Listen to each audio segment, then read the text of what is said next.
Welcome to the Wednesday show. We've got an intruder. No, a welcome guest, Jamie. Going to be on the Wednesday show. Are you going to say that every week? Did I say that last week? Yeah. Yes. Oh, damn it. I didn't call you an intruder, did I? Probably something worse. The comments will be worse as the weeks go on. I guess I am no longer going to say that. Thank you for bringing that to my attention. I have a terrible memory and forgot things I said 10 minutes ago.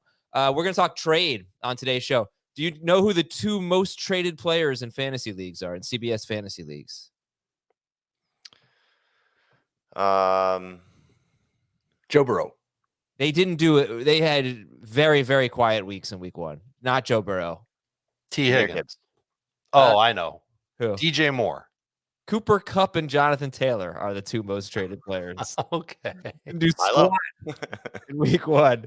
DK Metcalf, number 3, T. Higgins, number 4, and Travis Kelce, number 5. It's kind of interesting trading for injured players right now. 3 of the top 5 on the most traded list are injured. We welcome you to the show. We'll give you our favorite buy lows, our favorite sell highs. We'll talk about the craziest FAAB bids we saw this morning.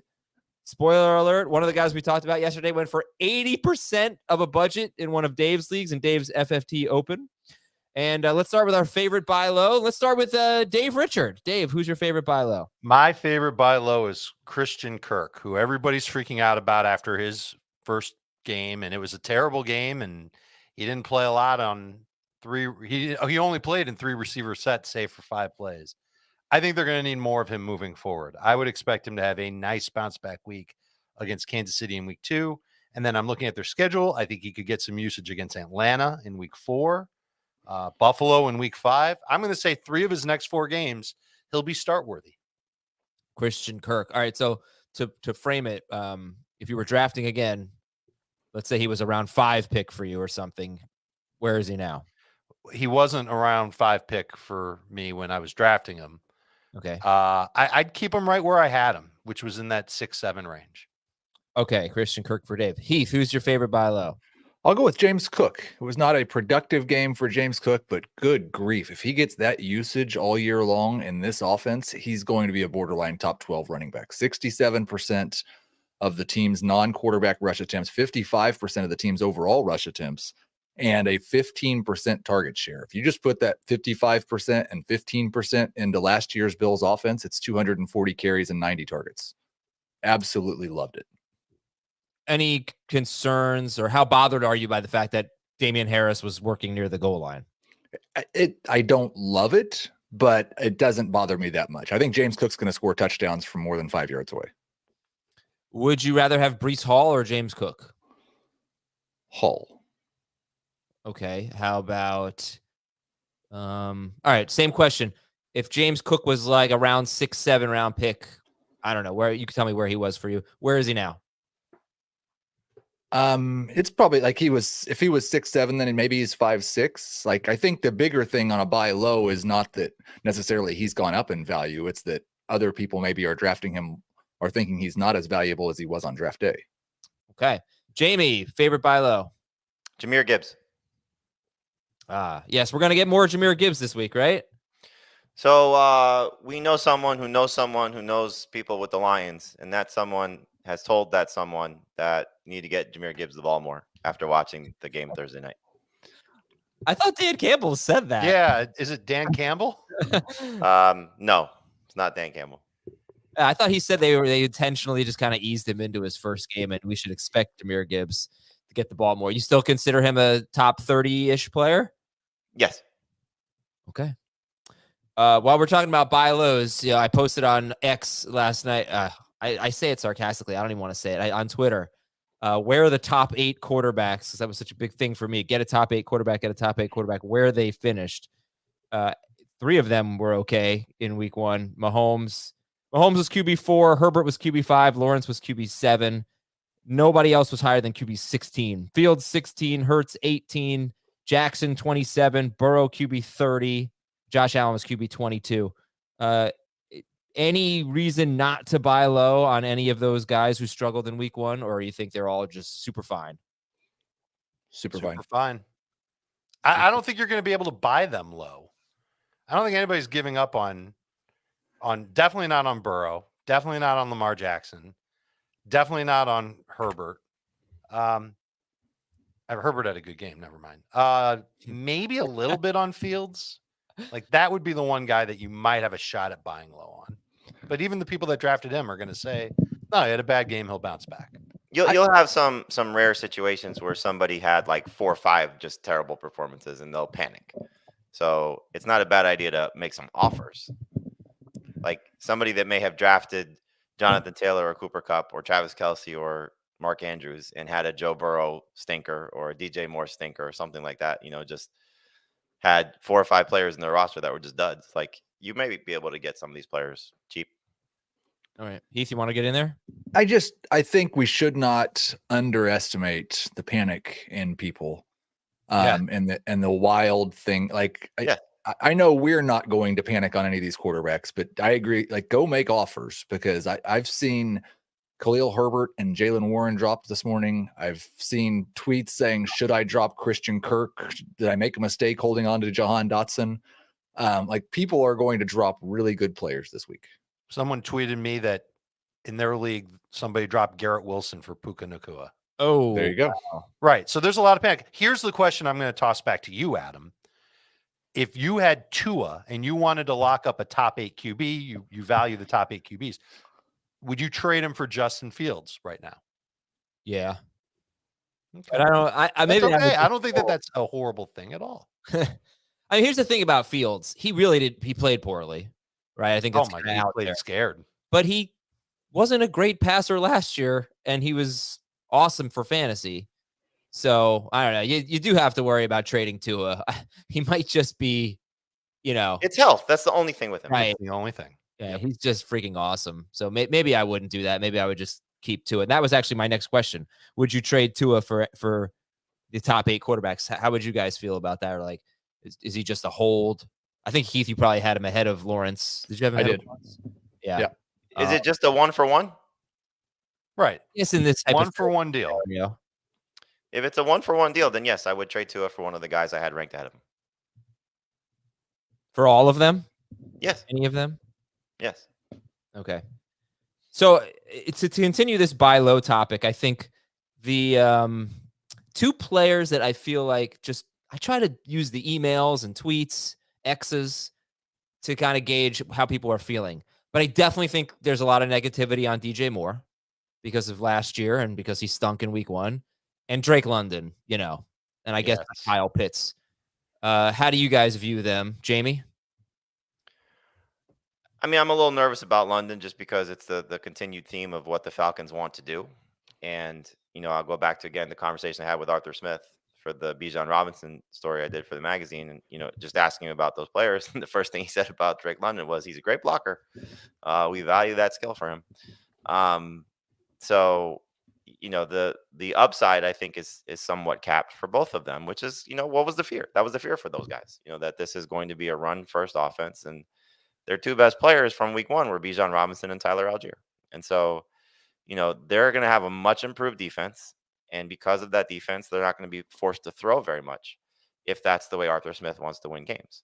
So those 2 are making me very nervous. DJ Moore, not so much. I think that was just a byproduct of Fields struggling, a good Packers defense.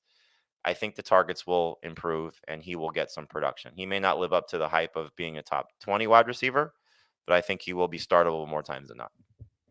I did not watch all of his routes, but I watched about 2/3 of DJ Moore's routes, mostly just to see if Jair Alexander was shadowing him. And I would not call it a shadow, but I would say he did see a lot of Jair Alexander. So you can and Alexander did really well on him. And there were a couple plays where he wasn't on Alexander. He got wide open downfield and Justin Fields checked down and threw short. It was disappointing. But I think you can chalk it up to the Packers defense a little bit, as Jamie said. Who would you guys give up to get DJ Moore? How do you value him right now? Heath, I mean, I think I asked you on Sunday, but would you give up Brandon Ayuk to get DJ Moore? I know we were drafting Moore ahead of Ayuk. And it's funny because I was going to say that Ayuk was my sell high. He was wide receiver 2 this week, but no. I think I'm probably the wrong guy to ask because this year I had DJ Moore lower than the other 2. I wasn't drafting him until round 5. And so, I'm probably not selling anybody who was drafted in the round 5-6 range and was really good in week 1 for him. You might be able to pull a Michael Pittman for DJ Moore trade. Yep. How about I would do that. Oh, yeah. Zay Flowers for DJ Moore. I don't know probably about do that that. too. Yeah, I'm not sure I would do that. Dave, would you? Which one? Zay Flowers? For I'd more? rather have more. Okay. All right. I'm going to ask you who your favorite sell high is. Let me promote a few things real quick. Thursday night. Oh, we had a great time last Thursday night. We had our live stream at 7:30, getting ready for the game, 7:30 p.m. Eastern, exclusively on YouTube. We had a lot of people there and answered a ton of questions. So that is youtube.com/fantasy football today, Thursday night, 7:30 p.m. until just before kickoff. We'll get your lineup set.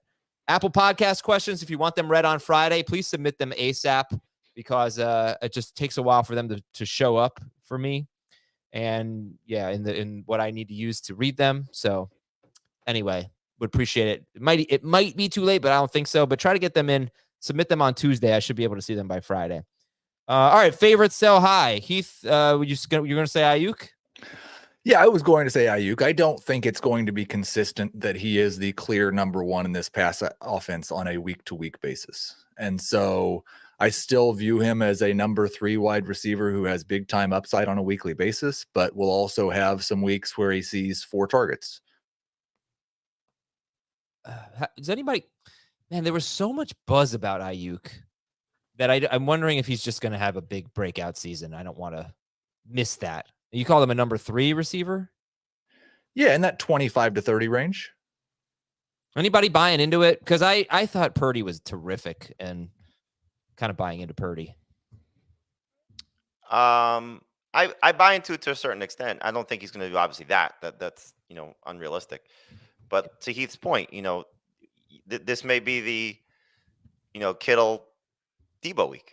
I mean they can really do what they want. I know that sounds funny to say because the other team on the other side is going to try and stop them, but they have so many options. And when he's on, I know like you hear the Joe Montana comparisons somewhat facetiously, but he's a very efficient quarterback and he runs the system very well. And is it okay? We're just going to pepper Debo this week. We're gonna, get Kittle going this week. And so there'll be some weeks, like Heath said, where he only has 4 targets, but that could still be a 3 for 75 day, and you're like, okay, I'll take those as the floor.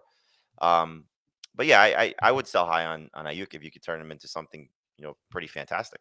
Right. That's 2 things that Jamie said that you should take away from this. Number one, the high part of sell high. I don't think anybody here is saying to trade him away and this is the best he's ever going to be.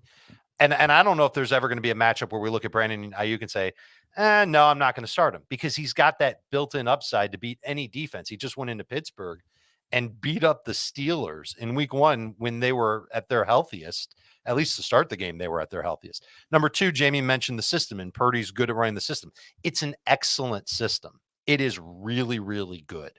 And so if Purdy's continuing to run it, I have no problem calling Brandon Ayuk a number 2 receiver moving forward. I have him ranked that way in the trade chart. It's a low-end number 2 receiver because there will be some bad weeks, and you've got to worry about that. But he's so explosive, and again, one of 3 people in this offense in San Francisco that can take a pass to the house at any given time. That's dangerous. That's awesome.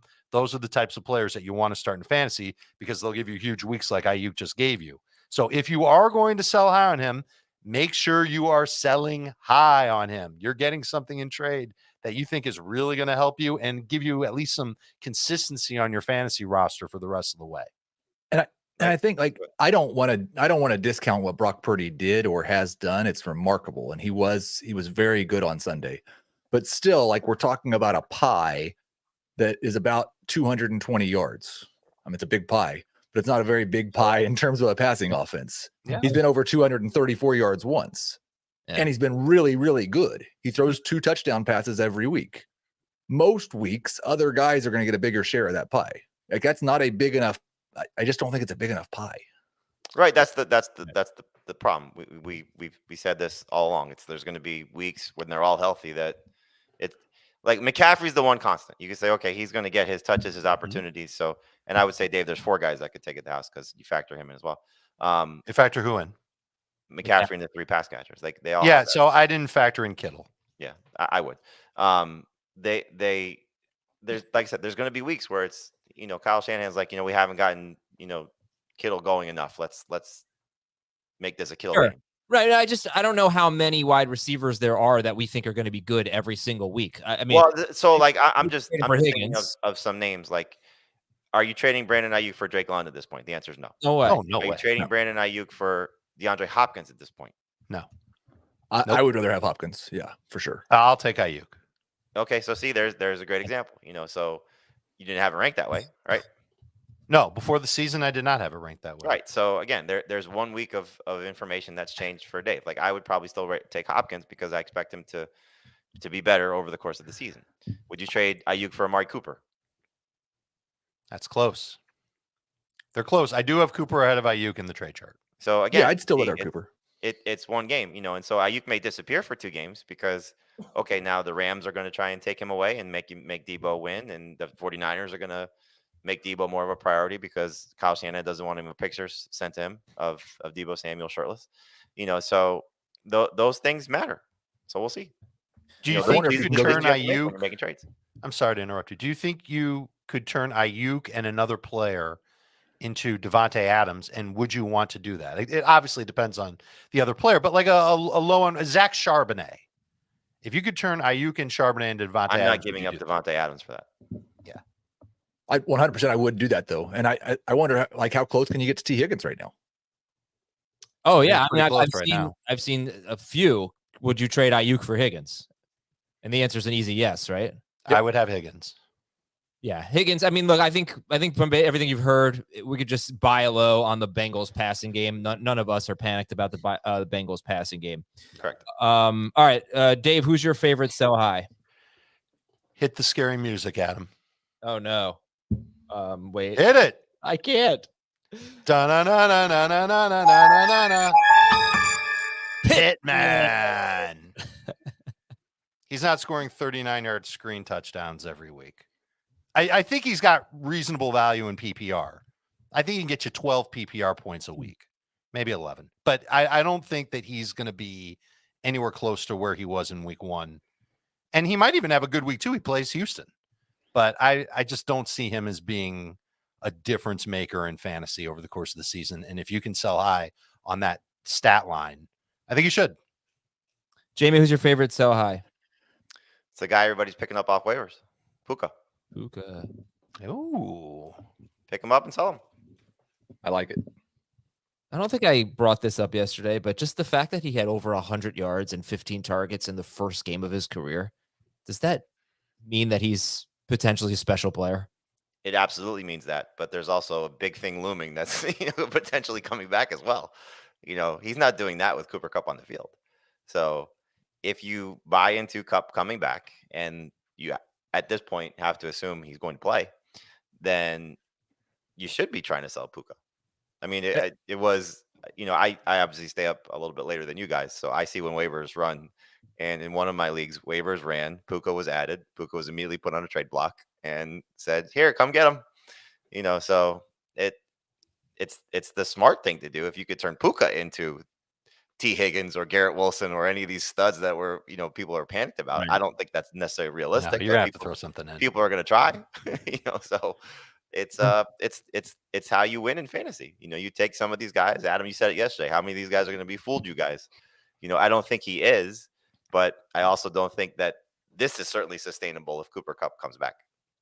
And I think you could maybe turn Puka into DJ Moore in some leagues. Yeah. I think that's possible. I will say, like what you said, and we talked about this yesterday on FFT Dynasty, Adam, that with Puka and with Zay, 2 rookie wide receivers with a 40% target share in their very first game, I'm just a little more likely to elevate and buy it from the first round pick. Sure. Yeah. Like if you have his production profile and you get drafted in round 1 and then you do that in week 1, and they both have somebody pretty huge coming back. But I buy that Zay's going to hold on to more of that than Puka. You might be able to turn Puka into a lot in Dynasty, redraft, whatever, into JSN, Jordan Addison, and in redraft, it would probably take a package to get it done. But Dynasty, you might be able to pull it off. It might be tricky, but you might be able to pull it off. All right, we have to take a break. We're gonna talk about we got some news and notes to update you on Jets quarterback situation. Austin Eckler And we got Minnesota, Philadelphia. We have to preview the Thursday night game, which one of the big storylines in that game is all the injuries that those two teams took on in week 1. Not necessarily the skill position players, but impactful players nonetheless. I tried to make a trade with Thomas Schaefer yesterday. He turned it down. I think it was a good trade. I was offering him in a Superflex league where he lost Aaron Rodgers. I offered him Russell Wilson and Baker Mayfield for Josh Allen, and he turned it down. So I was trying to give him 2 quarterbacks. He's thin. He's thin. But all right, maybe my first Azer just an Azer trade. All right. Well, I have a couple of new sound bites I wanted to debut. I wanted to know which one you guys thought was better. We have the full one. Give me a break, loser, or just loser. So we'll see which ones to throw in there throughout the year. All right, we'll take a break. We'll be right back on Fantasy Football Today. Saturday, the champs are back on CBS and chasing history. Top dog Georgia has their sights set on an unprecedented three-peat. Will the Gamecocks put a dent in their dynasty? South Carolina, Georgia. Saturday on CBS and streaming on Paramount Plus. All right, the craziest FAAB bid you saw this morning, Dave, in your FFT Open division. What happened? So let's see. Opening it now. First of all, nobody went for less than 7% of budget. Brock Purdy went for 11%. The craziest one. Come on, the craziest one. Gainwell. Kenneth Gainwell went for 80% in 80%. the FFT Open. Yikes. That is 12 teams, 2 running backs, 2 receivers, 1 flex, full PPR. Kenneth Gainwell, 80%. Puka went for 25. Crazy, and he went for 27 in my FFT Open division. Puka Nacua, and these are $100 budgets. Jamie, craziest FAAB bid you saw this morning? In our Dynasty League, it's $1,000 budget, and it's 14 teams, so obviously very thin on the waiver wire. Justice Hill went for $600. Oh, wow. To our former colleague, Nick Costas. Oh, Nick. Oh, boy. Again, finding players there is not easy. So if you believe in Justice Hill being the guy for the Ravens, then you spend for him. And Nick was the highest scoring team in week 1. He's a true contender this year. He had more than me? I thought he did. I thought it was him, then you, then me. Or was it you, then him, then me? He was top 3. Okay. Heath, craziest FAAB bid you saw? I think it was probably Puka at 55% in our auction league. And he might be really good, but I could see him justifying 55% for the next 3 weeks. I have a hard time, unless Cooper Kupp just can't get healthy, seeing him justifying it all year. Allen Robinson went for $28 out of 100 in our 14-team podcast league. I felt like I looked at the FAAB reports this week, and it was almost like being in an auction or salary cap draft and letting all the people get their money out of the way early. Mm-hmm. I do think it's not that far-fetched that Allen Robinson's a starter this week. Right, but $28? I mean, I feel like he was like a $5 player. But all right, speaking of which, we have an update on Deontay Johnson, actually. We'll get to that in a second. Now, the Jets, we know they don't have Aaron Rodgers. They said Zach Wilson's going to be their guy. But are we considering the possibility that they might sign a Carson Wentz? I saw Joe Flacco's name floated around. It's somebody that could benefit Garrett Wilson, or it could be relevant in a 2-quarterback league. Dave, what's your thought on the Jets quarterback situation? I almost think you have to hope for it if you've got Garrett Wilson on your team, because no one's going to give you what you think Garrett Wilson was worth before the season started in trade. And we all remember what Garrett Wilson did when it wasn't Zach Wilson at quarterback last year, over 17 PPR points per game. We're going to get at least 4 games of Zach Wilson at quarterback for the Jets. And if he does well enough to keep them at 500 in those games, they're going to keep him in there. They've got something invested in him. They think he's gotten better this summer. I didn't think he made a couple of nice throws. I mean, literally 2 nice throws against Buffalo, but everything else was kind of sloppy. And yeah, sure, Garrett Wilson still had a good game despite it, but I don't know how often it'll be there. And certainly there's no ceiling with Garrett Wilson like there used to be. Let's see who they sign. Let's see what they do. If they don't sign anybody that moves the needle, and I don't know if there's really anybody out there that would move the needle, so to speak, then you're probably looking at a low-end number 2 wide receiver in Garrett Wilson for the rest of the year. There's one guy. He's an owner right now, but there's one guy. Tom Yeah, I don't think they're going to get him. I mean, look, they're going to bring somebody in because they need to fill their quarterback room up a Yeah. little bit. But it's just a matter of, like they've said, is it somebody that's significant? So you just should assume it's Zach Wilson, and he will be better than he was last year.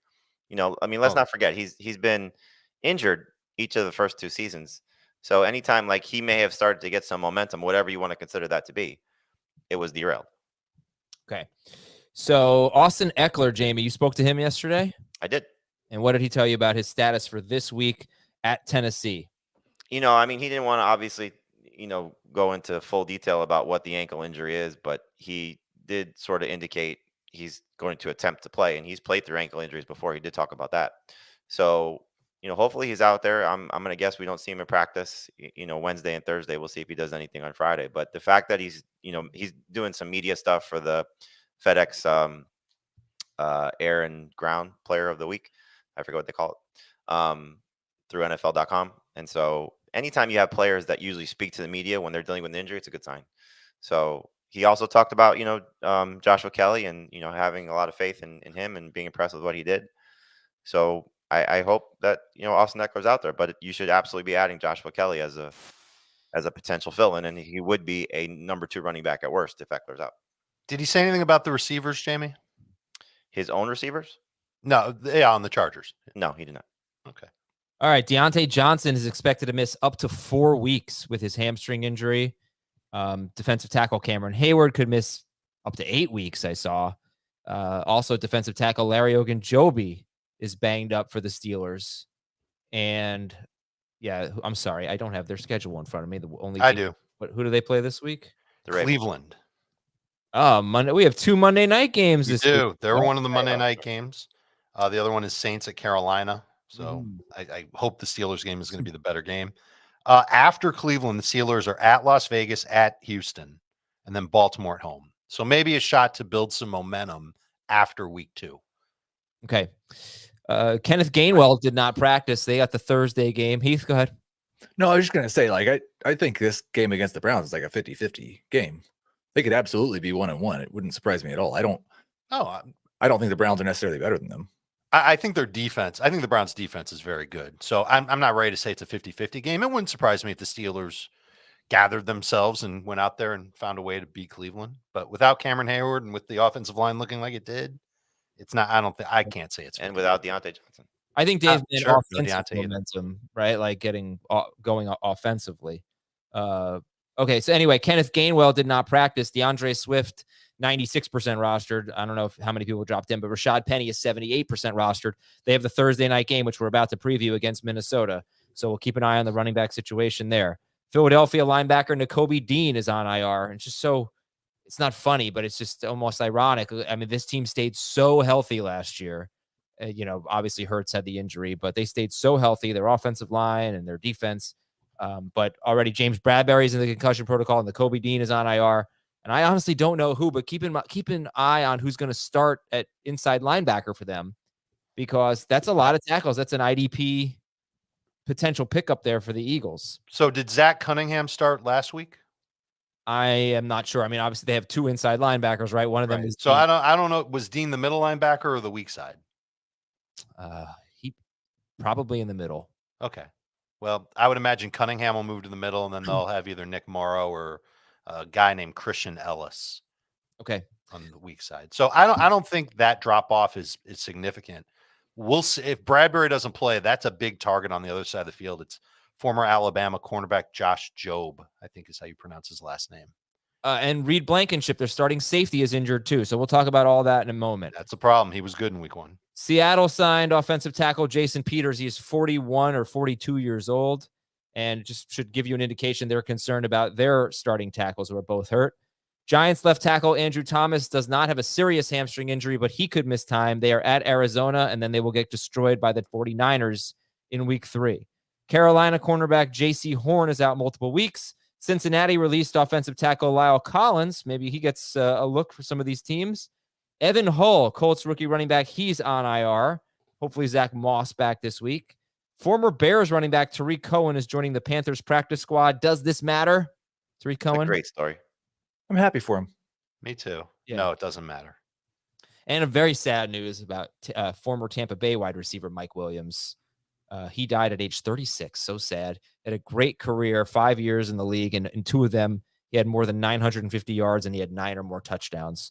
So sorry to see it. And our thoughts to the friends and family of Mike Williams, not Mike Williams of the Chargers, the former Bucs wide receiver, Mike Williams. Syracuse, right? Yeah. Syracuse. Yeah. Oh, Dave. Got Thursday Night Football coming up. Nah. Yeah. Everybody's hurt. Eagles have some problems. Do I have that? You have There you go. Minnesota's at Philadelphia for the second year in a row. Minnesota is at Philadelphia in week 2. Schaefer, we're going to get a different result this year because last year it was 24-7 Eagles. He's saying, no, we're not going to get a different result. No, we're going to lose. So the Vikings could be without starting center Garrett Bradbury and Christian Darrisaw, their left tackle, was limited. Yeah. Eagles have all those injuries. They got Gainwell, they got Blankenship, they got Bradbury. Fletcher Cox was limited in practice as well. Yeah. So, Jamie, how are we looking at this this matchup here, I guess, for the Vikings specifically? Because Kirk Cousins, if there's a stat of the game, it's that last year he was super matchup dependent. He barely ever had a good game against good matchups. He scored more than 20 fantasy points against a top 12 opponent only once in 7 tries. But is this a tough matchup for Kirk Cousins, starter sit? What day is the game on? Is that still a thing, or did he fix that? I don't know if it's the day of the game. I think it's the time of the game. Well, that was getting there. It's also on the road, so he hasn't exactly been great in these situations. So he's not a top 12 quarterback for me. But I think if you have Kirk Cousins, you're still probably not making a waiver move. Like, I'm not starting Brock Purdy or Jordan Love over him this week. So, just have to hope that he gets some better protection because he was beat up. I mean, just, a continuation of last year, just him taking shot after shot after shot. And, that was against a lesser opponent, in my opinion. So we'll find out how healthy the Eagles are. I think some of these, practice designations aren't necessarily indicating who's going to be in, who's going to be out outside of maybe Bradbury because of the concussion. And, Nakobe Dean's not going to be there. But in terms of, Fletcher Cox, for example, I think he'll play. But it's a little daunting, especially if his offensive line is not at full strength. So you're starting Jefferson. I think Addison is going to be what he is until he breaks out, borderline number 3 receiver in 3 receiver leagues. And you're starting Madison. Are you starting Madison? Yes. Okay. Well, why? Let me tell you why you could sit Madison.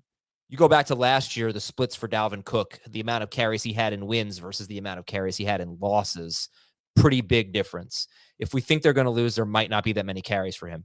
Madison looks like one of those volume guys, probably not a great running back, probably not going to break off a big run. Eagles' run defense was so good last week against Ramondre Stevenson and the Patriots. So I think I think that's at least the case to make against Alexander Madison.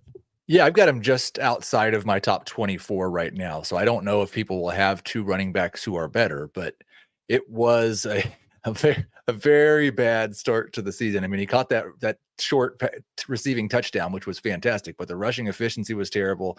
And this team, we talked about it all off season, how pass heavy they're going to be, and they're going to throw even more now because they're going to lose. Well, there probably not going to be very many games where they're a touchdown underdog or more. And I wouldn't be surprised if Kirk Cousins throws it 45 times in this game. I wouldn't be surprised by that either. So here's a question. Do the Vikings kind of take a tip from the Patriots and use their running backs in the passing game like the Patriots just did? Stevenson had 6 targets and 6 catches. They don't change who they are. The Patriots don't have I Justin don't think Jefferson so, or Jordan but, Addison or TJ 13 Hawkinson. targets to the running backs. This is a change for the Patriots. Throwing this They much had a new to their running coordinator. backs against Philadelphia. I wonder if that ends up being the same thing. And Madison ends up with 4 or 5 catches, and that helps him survive. Well, I mean, at he had least 3 in catches last PPR. week, and he didn't do great with them. He didn't do great with anything. Right. That's what I'm saying. Right. So Jamie, is he in your top 24? Yeah, but it's by default. I mean, it's as Heath said, it's hard to find a lot of great running backs. He's All right, in well- mine for now. Who's the best running back in this game? Lay it out. Gainwell if he starts. I have Madison the highest. And what if Gainwell's if out? Gainwell's out, then Swift is better. You think Swift?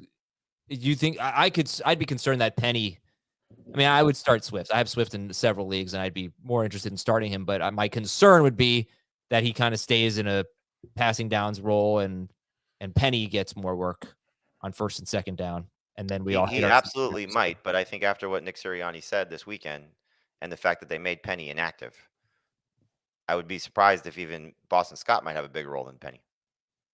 Would you guys start a Jets running back over against the Cowboys over Madison?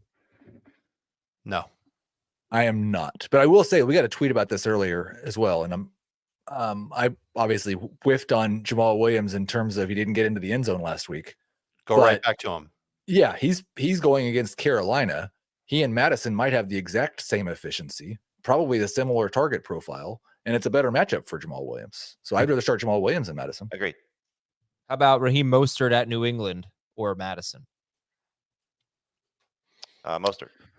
Madison. Oh, I think I've got him really close. I'll go Mostert.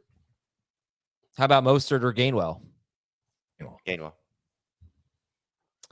I believe I have Gainwell higher. Right, Certainly in PPR. How about Addison over the all right, because like we look at this game and we have 3 must-start wide receivers, obviously, but Addison is in a different category. He only played about 55% of the snaps in week 1, I think. He did catch a deep ball for a touchdown. He had a very high average route depth, as I recall. Well, that's because he had a 39-yard touchdown catch. Well, no, I mean, that's route depth, not ADOT. So he had, a 10.85-yard route depth, which was the highest on the team. Okay. So the Eagles did not give up a lot of big pass plays last year, but I will say the Eagles' pass defense was not the same last year without C.J. Gardner-Johnson, who is with the Lions now. And maybe it wasn't the same last week, I mean, the Patriots threw so many times, but anyway, Addison's another, like he and Madison are both kind of flexy, right? And who's better? I'd take Addison in PPR. Yep. I think there's a better floor with Madison, but yeah, there's more upside with Addison. Here's your stat of the game, number 2. In 2021 and 2022, Dallas Goedert had fewer than 30 receiving yards in 8 games. He followed each of those 8 games up with 60 or more yards in his next game. So, which tight end do you like better? We'll start them both, but who do you like better, Hawkinson or Goddard? Hawkinson by 1 spot. They're both top 5. Hawkinson ahead of Goddard. But the coaches have already talked about how they need to get Goddard going. Wouldn't surprise me if he had a first half touchdown. The last time he had a game where he actually played and had 0 yards was back in 2021 against the Giants. The next week he had the best game of his life. 2 touchdowns, monster game. So I don't know if the wheel's squeaking, Jamie, but 0 yards. I don't know. There was an RPO play where Hurts handed off to, I think it was Swift, and Goddard was running free. Like the Patriots sent the house. And if Hurts had seen it, that would have been an easy touchdown for Goddard. And Goddard's like jumping around like an angry child at the mall because he didn't get, whatever he wanted at the mall. He didn't get what he wanted. So I think that you look at Goddard and say, you go right back to him and you start him. I have him I feel like I have him low and I've got him at 4. All right. So this is why you have to watch the live stream on Thursday night, because we'll know which running backs are in and which running backs are out. But the last question for this game is if Gainwell is out, how high would you rank DeAndre Swift? Flex. Right where Gainwell is, top 20. I would be lower than that. I'm not so worried about Rashad Penny, but I wouldn't be surprised if Boston Scott gets more touches than he did last week. They love their guys. I would go Swift over Madison, but not quite top 20. And the Eagles DST, last I checked, was 3rd for Heath, 6th for Jamie, 9th for Dave. You don't have to get away from them. And Dave, that would be the end of Thursday Night Football. No. And I just made a trade. It's Wednesday. I made a trade with Thomas Schaefer. Oh, I'm sorry, Thomas. This is why I draft 4 quarterbacks in Superflex leagues. I traded Baker Mayfield for DJ Moore. Wow. To the Aaron Rodgers manager. Don't ever say those 2 names in the same sentence again, please. I mean, you're preying on poor Thomas? They talked to Schaefer about it. He's right here. You can come Thomas, no, not good. It might be fine. 19 points. I don't think Baker had 19 points. I don't think DJ Moore is ever going to have that this season. No, but DJ Moore might play more games than Baker. I think it was an okay trade, Thomas. I mean, I don't have a second quarterback. It's possible that he gets benched for Kyle Trask. Go Gators. At some point. Not anytime soon. Schaefer's really funny. He barely talks, but his jokes, his comedy per sentence is really like very super high. Like a target per route run specialist. Let's see. We got more trade talk to get to. We got grade the trade. I got your emails at fantasyfootball@cbsi.com. I did want to talk about buy high, right? We always do buy low, sell high, but what about buy high? Do you guys have favorite buy high? So they had good week ones and we're just buying it. Do we have that? Get the Like munchies after that? What'd you Tua. say? Who'd you say, Jamie? I said you get the munchies after that. Oh God. Not me. Tua's Tua, a good one. Calvin Ridley, right? Does Richardson qualify? Oh yeah, we should talk about him. How do you guys feel about him? Go ahead. Yeah, The floor is all you, yours. Adam. You have the floor. No, I already did this twice, 2 or 3 times at this point. I've talked about him. No, it's not getting old yet. You don't declare victory or defeat after 1 week, first of all. Oh, no, I completely disagree with that. Every opportunity that you have to claim victory, you should do it. This life's too short. This game's too short. Oh, I don't Claim know. victory. Humility's a good Don't thing. take defeat, though. No, I think victory. Go ahead. What were you going to say about Richardson? I think he's a top 12 quarterback rest of season who's probably going to have a couple of ugly games. I was really impressed by the way that he handled the pocket. He made more correct choices and got through his reads much better than I thought week 1. He's going to get better at those things. And he had 10 rush attempts without that many scrambles. So, like, sky's the limit. He's going to have weeks this season. I said weeks. Multiple, where he's the number 1 quarterback in fantasy. I gotta say, I'm not gonna lie. I was not happy when he got hurt. I swear, like that would not make me happy at all. But Of course not. was super nervous when they were, he was at the 1 yard line in the final minute of the game. The fact that he didn't score the touchdown definitely brought a smile to my face, because if he had a 28-point game, it would have been a bad look for me. But he was super close to having a huge game. He really was. Here's a question for Richardson, I guess, because I'm going to watch him every week, and every week I'm going to get destroyed when he has a good game. So I'm going to be rooting against him, for my mental health. When they get near the goal line, he's going to be responsible in one way or another for almost every touchdown they score for now. But That's very interesting for a quarterback. No, because if he's not, I don't think he's going to hand off to Zach Moss that much. But he might be handing off to Jonathan Taylor. And that's my second question was, does Jonathan Taylor help or hurt Anthony Richardson if and when he comes back? I mean, did you see who was playing around him? Yeah. Of course he helps. A lot. But you could say that that Richardson is less likely to score rushing. Those RPOs are going to be so much more trickier to defend when it's not Deion Jackson and Evan Hull. And did Jake Funk play, if I'm not mistaken? He did. He even had a Jake target and a Funk. catch. I mean, there's a big difference. You mean Jake? That's pretty funky, right? It Jake Cobb? definitely helps. Yeah, But I'm I not do like running back that in week one. sentiment, though, that a quarterback is going to be responsible for a lot of the touchdowns. No, I didn't say that. I said almost every touchdown. It's like Josh Allen. What you hate for a quarterback is when he hands off to the running back and the running back scores the touchdown. That's the thing with Richardson is right now he's going to either run it in or throw it most of the time. I don't think he's going to hand off to Zach Moss that often. So I want to go back to one thing you said, though, because like you watched Anthony Richardson's game from week 1. I watched every throw he made, every drop. Right. And it wasn't great, but was he better as a passer than you expected in his first NFL game? Yeah, and he was a much more willing passer. But I will say, and you agree that he's going to probably get better throughout the year. yeah, but he didn't challenge downfield at all. I Right. don't. There was not one downfield throw. It was very conservative. But why do you that's have to cheer against him for your mental health? Why not just say he was better than I thought he was as a passer? I'm not anti-Anthony Richardson anymore. I'm on board. Because you know how it is. You remember the DJ Moore stuff? Was that fun? Every week, people tearing you You apart. don't have to do it every week. I'm could not just- gonna- you I'm could not just gonna turn- flip like that. I still think he's going to be really, because this is the same guy. I know it was the preseason. This is the same guy who was 6 of 17 in the first half against the backups for the Eagles.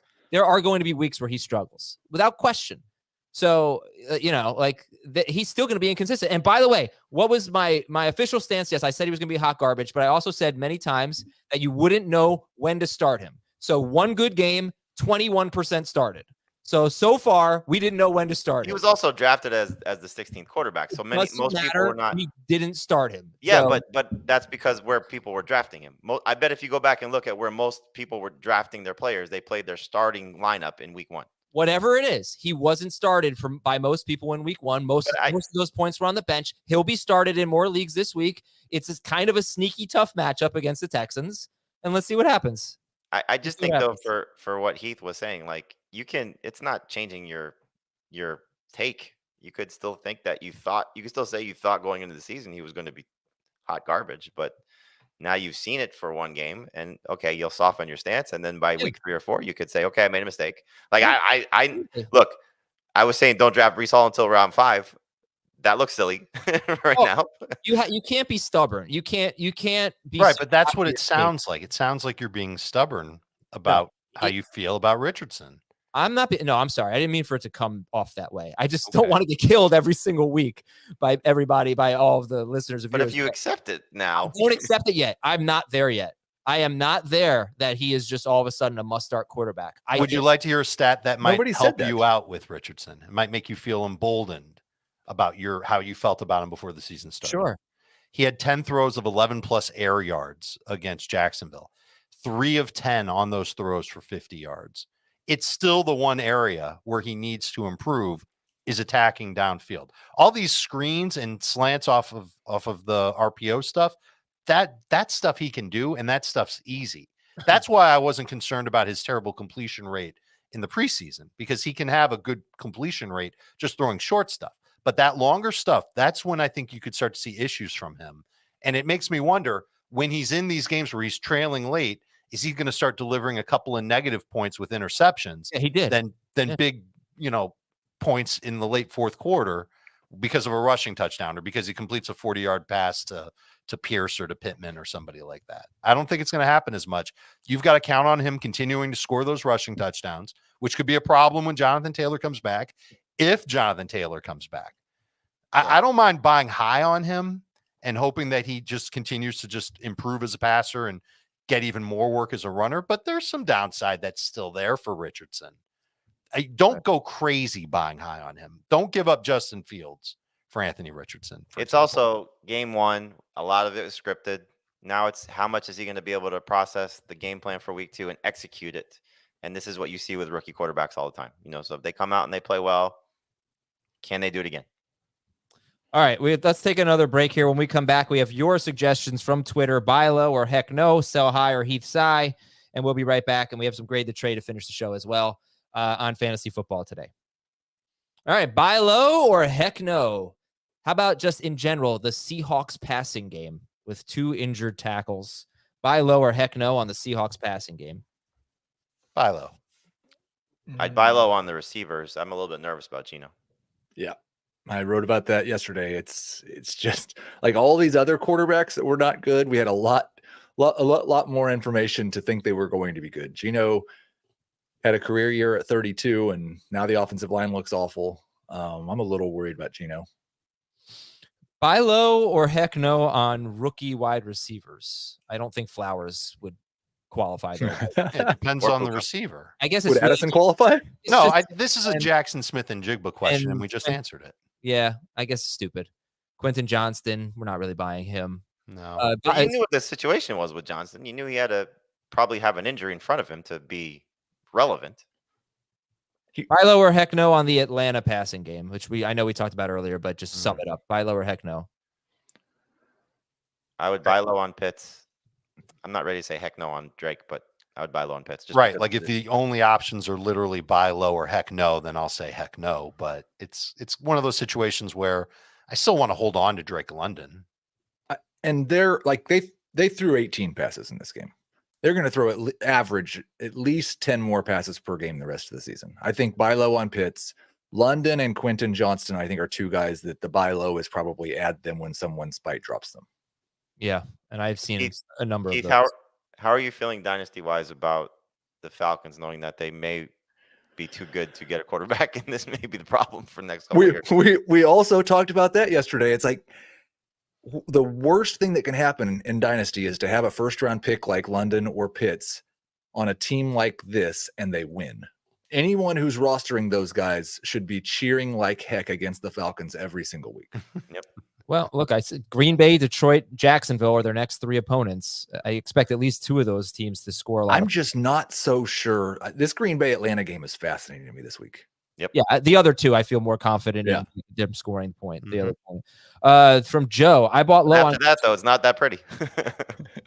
No. I bought low on Christian Kirk last night. I got Christian Kirk for Gabe Davis. Was that a win? Feels even. Yeah, I was about to say the same thing. Yeah. I'm kind of buying low on Gabe Davis too. So I think I'd still rather have Kirk, but Yeah, I would rather have Kirk too. From Fint, Javonte Williams, buy low or heck no? buy low for sure. Yeah. I'm just worried that this is what you're going to get each week from him, though. It's pretty even split with Samaje Perine. Mm-hmm. Well, I mean, the sentiment though is buy low. So if you're getting him cheap, then you're doing it the right way. I don't have a great feel for his value. I don't have a great feel for how people feel about Javonte Williams. I don't know if they're encouraged or not. I was very encouraged by week 1. He's the first name out of my top 24 among running backs in the trade chart. Okay. I'd buy at that cost. Would you trade? Would you give up Rashad White for him? I'd rather have Javonte. Would you give up Brian Robinson for him? I'd rather have Javonte. I'd rather have Javonte. I've got White ahead of Javonte for now. Yeah. Okay. Would you give up? Would you trade Javonte Williams for Baker Mayfield? Because Schaefer probably would. But I will. You might be able to turn Mike Evans into Javonte Williams need a running back. Okay. From Pashy, buy low or heck no on Ken Walker? I like Walker better than Javonte. I do too. I would buy low on him. Yeah, if you can. Yeah, again, that's another guy who I was encouraged, but I guess we're talking about the production versus the usage. Mm-hmm. Right. Yeah, usage was good. Production not so good. 4 catches, right, Heath? Yeah, I mean, you question when you turn those into 6 yards how often that's going to happen again. But what happens if Geno turns into a pumpkin? Then they rely on their running backs. Yeah, that would be they good. Also they're down two tackles right now. They're not season-ending injuries, but it's not good. I mean, that's going to affect the run game too. Yeah. And the other question, really, look, if the roles stay the same, then great. But we didn't see goal line work for them, I don't think. So we don't know what they're going to do there. But I need to correct myself. Isn't Charbonnet going to get more work? You know, I think so. Week 1, right? So we shouldn't just assume it's going to be this type of split. I need to correct myself. Okay. Ken Walker had 5 targets, 4 catches, 3 yards. Do we have all the splits? I think I do. I mean, shoot, I do. Well, I know he was off the field in the 2-minute drill and in the 4-minute drill. Yeah. Okay, that was actually DJ Dallas, I think, more than it was Charbonnet. I think so too. Charbonnet only played 24% of the snaps. He played the lone snap Seattle had inside the 10. You want to talk about a disturbing trend? They were not inside the 10 very often last year. Yeah. And they only had 1 snap against the Rams this year. Charbonnet had it. Walker, 5 of 9 snaps on 3rd and 4th down. And he played 65% of the snaps. So the usage that Heath was talking about, that's good. Okay. Sell high or Heath Sigh? I got to get a good. For some, I mean, it's just for rhyming purposes, but Heath Sigh means no, do not sell high. Almost like we're sighing at even the suggestion of it. That's a good one. All right. Sell high or Heath Sigh on Mike Evans? Sell high. Sell high. If you can sell real high, definitely. But you might want to wait until after this week. So, see, yeah, I mean, this week they have the Bears who stink. I always wonder, though, you know, when you've got this guy who's going into a really good matchup and you're thinking, I'll sell high after this. Like, this is exactly what I did with Baker Mayfield, who has the same matchup. I try to sell before because if they have a bad game in a great matchup, that is going to be really bad for their trade value. Well, in the case of Mike Evans, he's coming off a great game, so that's absolutely what you should be doing. Sure, Yeah. but Um, it's also okay. Can I use him this week? You better make sure you're getting somebody who's useful for you, not just this week, but also rest of season. we Would have you a turn him into DJ Moore? Evans for Moore. I'd rather have Evans. I'd rather have Moore. Okay. By the way, how did Ken Walker only turn these targets into this many yards? I'm looking at all of his targets right now. I like the way they used them pretty creatively. Okay. Sell high on Kyron Williams or Heath Sigh. Sell high. Oh, hi. I mean, yes. If I don't, what could you get for Kyron Williams? What do you think you should be able to get? Or, how do you value him? I think he's going to start for the Rams. I love that. Like you could probably turn him into Chris Godwin or Tyler Lockett. Oh, in a heartbeat, I would make those trades. Kirk, I would rather have Kirk, McLaurin, Pickens. I could keep going. There's 30. There might legitimately be 30 receivers that I'd rather have. 40, maybe even. Do you guys think George Pickens is about to have a very good month without Deontay Johnson? No. Yeah, I think he can. He doesn't run it any of the same. I mean, maybe they will change his route. They didn't change it in week 1. Maybe they'll change his route tree now that Johnson's hurt. Did you see his route tree? I mean, is there a number on this? Let me pull up the Gibbs tweets. Okay. All right. While There is a number. We'll start grade the trade. Grade the trade from Matthew. I gave away Waddle and Pollard for Barkley and Cup. Yeah, that's an F. Yeah, because it could be out so long. You don't even know. Yeah, probably so. I don't know. Man, that could be a big win. If Barkley and Pollard are the same, It could absolutely be a big win, but that could be a big win. you still got 3 more weeks of Waddle. Yeah. At least. From Aiden, trade Ayuk for Higgins. See, yeah, we've had this. Yep, do that. Yep. 12-team PPR. I give up Tua and Luke Musgrave. I get Mostert, Drake London, and Sam Laporta. Tua and Musgrave to get Mostert, London, and Sam Laporta. You should be able to do better than that. I agree. I don't like that. D. And the chart might even say that you won on that trade, but no, I bet it doesn't.